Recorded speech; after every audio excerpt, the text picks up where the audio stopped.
Bruce Lee, The Discipline of Daily Practice for Mastery.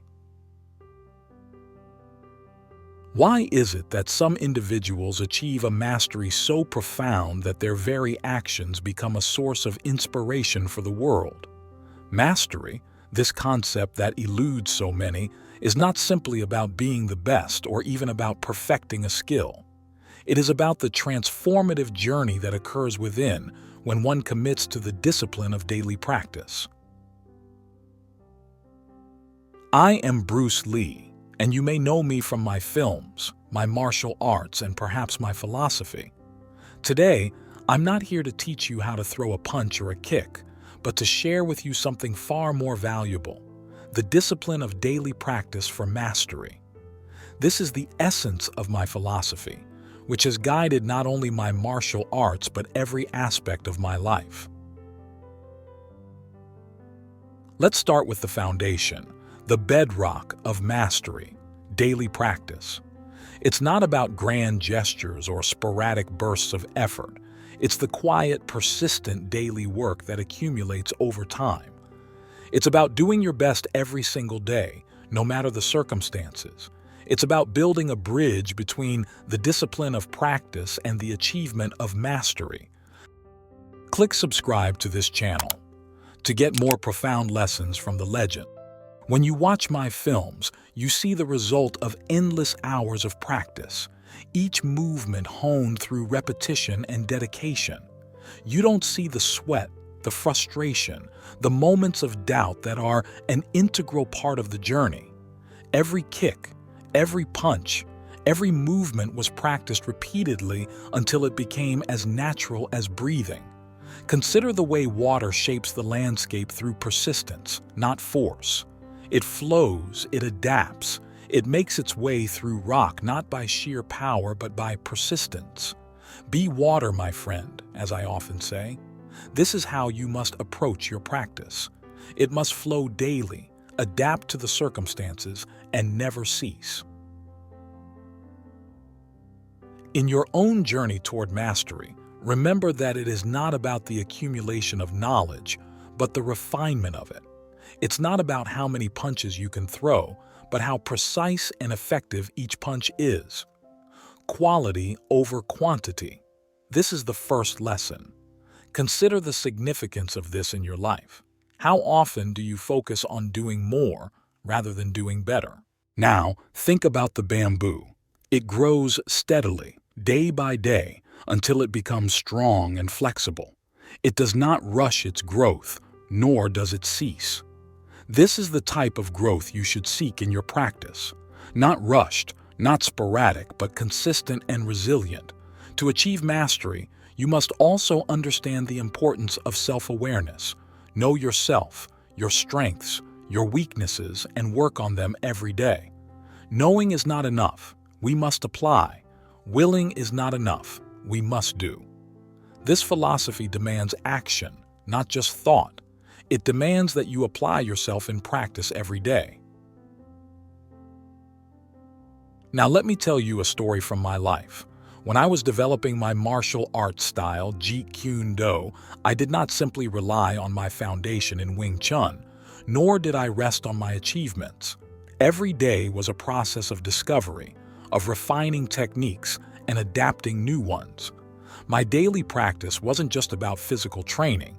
It was a deep, philosophical engagement with the martial arts. In your own quest for mastery, engage deeply with your practice.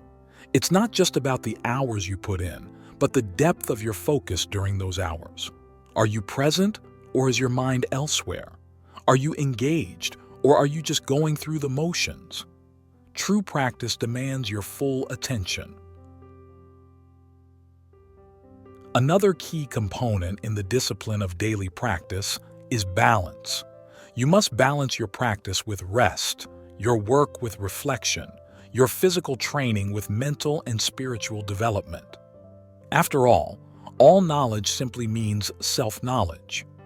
You must come to understand yourself in this balance to achieve mastery not only in your discipline but in life. As you can see, the path to mastery is not a simple one.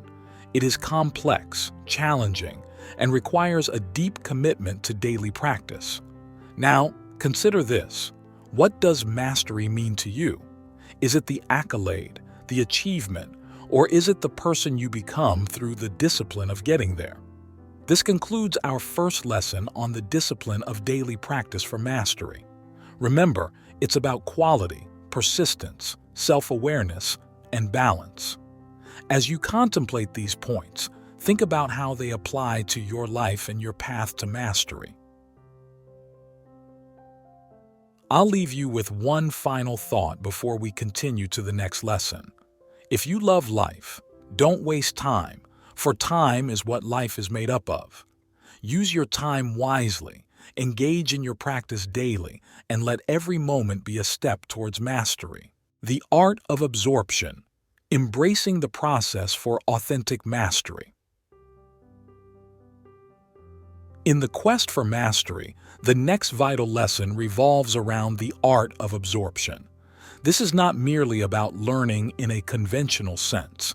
It's about immersing yourself so deeply in your discipline that it becomes a part of who you are. Think about the process of osmosis, where water flows naturally into a substance until equilibrium is reached. In much the same way, your practice should not feel forced, but rather like a natural process of absorbing knowledge, skill, and wisdom until it is fully integrated into your being. Imagine this.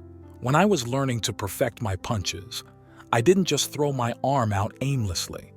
I studied the mechanics of my body, the alignment of my bones, the distribution of my weight, and the flow of my energy. I absorbed the principles of physics, human anatomy, and philosophy to create a punch that was not just a movement, but an expression of knowledge. You too must seek to absorb the very essence of your practice. Whether you are a musician, a writer, an athlete, or an artist, you must dive into the depths of your discipline. Learn its history, its greatest achievements, and its failures. Understand the why behind each technique, each practice, and each tradition. Consider the nature of water that I so often refer to. It can crash with devastating force, yet it can also flow gently in a stream. It absorbs the shapes of the vessels that contain it. Similarly, you must be both forceful and gentle in your practice, taking the shape of your discipline while also leaving your unique mark upon it. A story from my life that exemplifies this concept is when I injured my back severely during my training. It was a dark period, filled with pain and frustration. But I didn't allow this time to be wasted. Instead, I absorbed new knowledge. I read voraciously, not just about martial arts, but about philosophy, psychology, and other forms of physical training. I adapted my practice to my condition, and this period of forced reflection deeply influenced Jeet Kune Do as it later emerged. This is an example of absorption under duress, turning adversity into a profound opportunity for growth. When you encounter obstacles in your practice, do you allow them to halt your progress, or do you absorb the lessons they offer? Now let me ask you a question. When was the last time you became so absorbed in your practice that you lost track of time? This state of flow is a clear indicator that you are deeply engaged in the process of absorption. Seek out this state, for it is here that growth occurs most naturally. Remember, it's not the daily increase but daily decrease. Hack away at the inessentials. The art of absorption is also about identifying and eliminating what is not necessary, what does not serve your path to mastery. Absorb what is useful, discard what is not, and add what is uniquely your own. This is the end of our second lesson, focusing on the art of absorption in the pursuit of mastery. Reflect on how you can apply this to your practice. How can you become more like water, flowing into the spaces of your discipline, filling them fully and leaving no room for doubt? As we conclude this segment, I urge you to carry this thought with you. To hell with circumstances. I create opportunities. Do not wait for the perfect conditions to practice. Absorb every moment as an opportunity to grow, to learn, and to move closer to mastery. The echo of simplicity. Unveiling the core of mastery. In this next phase of our exploration into mastery through the discipline of daily practice, we turn our focus to one of the most powerful yet often overlooked principles, simplicity. The echo of simplicity rings through time, reminding us that at the heart of complexity lies a simple truth. Mastery does not come through adding more to your plate, but rather through stripping away the non-essential until all that remains is pure, uncluttered proficiency. In the words of Leonardo da Vinci, simplicity is the ultimate sophistication. This is the lesson I learned and applied throughout my life, and now I pass it on to you. When you watch my films or see recordings of my demonstrations, it may seem like what I do is complex, but in reality, each movement is simplicity in action. My martial art, Jeet Kune Do, is not about elaborate movements. It's about directness, efficiency, and simplicity. It's about cutting away the superfluous to reveal the effective. Simplicity in practice means focusing on the most impactful elements of your craft. For me, it meant honing a punch or a kick until it was swift, accurate, and powerful without any wasted motion. For you, it might mean distilling your work to its essence, finding the most direct path to your goal. Reflect on this. How often do we complicate our lives, our work, our art with unnecessary flourishes? We add because we fear that what we have is not enough, that we are not enough. But true mastery lies in recognizing that less is more. The more we remove, the more space we have for the essential to breathe and shine. Let me share with you an episode from my life that illustrates the power of simplicity. During my training sessions, I would often set up a single goal, such as perfecting a certain strike or movement. I would focus on that single goal relentlessly, cutting away all other distractions. This singular focus allowed me to develop a level of skill that appeared complex to the observer, but was grounded in the simplest form of practice. Now, consider your own practice. What is the one thing you can focus on today that will make the biggest difference in your journey toward mastery? By identifying this and dedicating yourself to it, you embrace the power of simplicity. It is also important to understand that simplicity does not mean easy. Often, it is much harder to simplify than to complicate. It requires discipline, insight, and the courage to let go. To obtain simplicity, one needs to have a knowledge of the whole. As we near the end of this lesson, I ask you to consider the places in your life where complexity may be hiding the simple truth. What can you strip away? What can you focus on with laser-like precision? Remember, I fear not the man who has practiced 10,000 kicks once, but I fear the man who has practiced one kick 10,000 times. Mastery is about depth, not breadth. It is about doing the simple things exceptionally well. As we close this segment, take this moment to reflect on the simplicity in your own practice. How can you apply the principle of simplicity to move closer to mastery in your craft? Harmony in adaptability, the final symphony of mastery. As we arrive at the culmination of our journey into the essence of mastery, we embrace the principle that binds all previous lessons together: adaptability. This is the final symphony, where every note we've learned, dedication, absorption, and simplicity, harmonizes to create a masterpiece of skill and understanding. Adaptability is the capacity to adjust to new conditions, to remain flexible in the face of change, and to continue growing regardless of the challenges we face.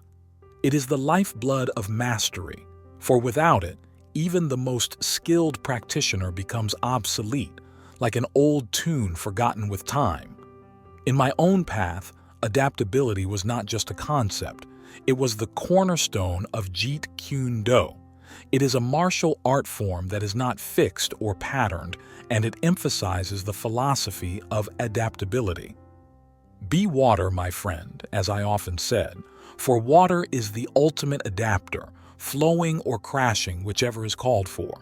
Let us draw from a moment in history. When faced with the resistance of traditional martial arts communities, I did not stubbornly stick to one style. Instead, I adapted, blending the best of different martial arts to create something new, something more effective. This was not just innovation for the sake of change. It was adaptation driven by the genuine pursuit of excellence. Adaptability in mastery means having the humility to learn from failure, the openness to embrace new ideas, and the wisdom to apply them where they fit best. It is about being so in tune with your craft that you can sense the winds of change and adjust your sails accordingly. To illustrate, consider the musician who, after mastering classical compositions, begins to explore the world of improvisational jazz. Or the scientist who, though deeply embedded in empirical research, learns to value the insights that come from theoretical work. This is adaptability in action, expanding one's mastery by integrating new, sometimes contrasting, experiences and knowledge. As you reflect on your own journey, ask yourself, how often do I adapt? Do I resist change, or do I embrace it as an opportunity to grow?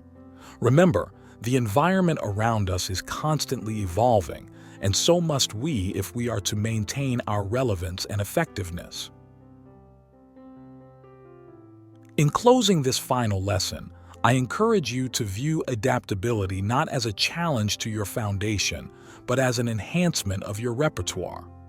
Each new style, technique, or idea you adapt into your practice serves to enrich your mastery, much like each new instrument adds depth to a symphony. Absorb what is useful, discard what is not, add what is uniquely your own. This phrase encapsulates the essence of adaptability. It is about creating a personal symphony of mastery that is ever evolving, dynamic, and harmoniously aligned with the rhythm of life. As you continue on your path, let adaptability be your guide. Let it be the melody that plays in the background, reminding you to flow, to change, and to grow. And with that, our exploration into mastery concludes, but your journey does not. Take these lessons and weave them into the fabric of your practice. Let them guide you as you move forward, and remember that mastery is not a destination but a constant pursuit. Whenever you find yourself at a crossroad, uncertain of the next step, return to these lessons. Dedication, absorption, simplicity, and adaptability. These are the notes that create the symphony of mastery. May your practice be ever evolving, and may your journey be filled with learning and growth. Onward to mastery.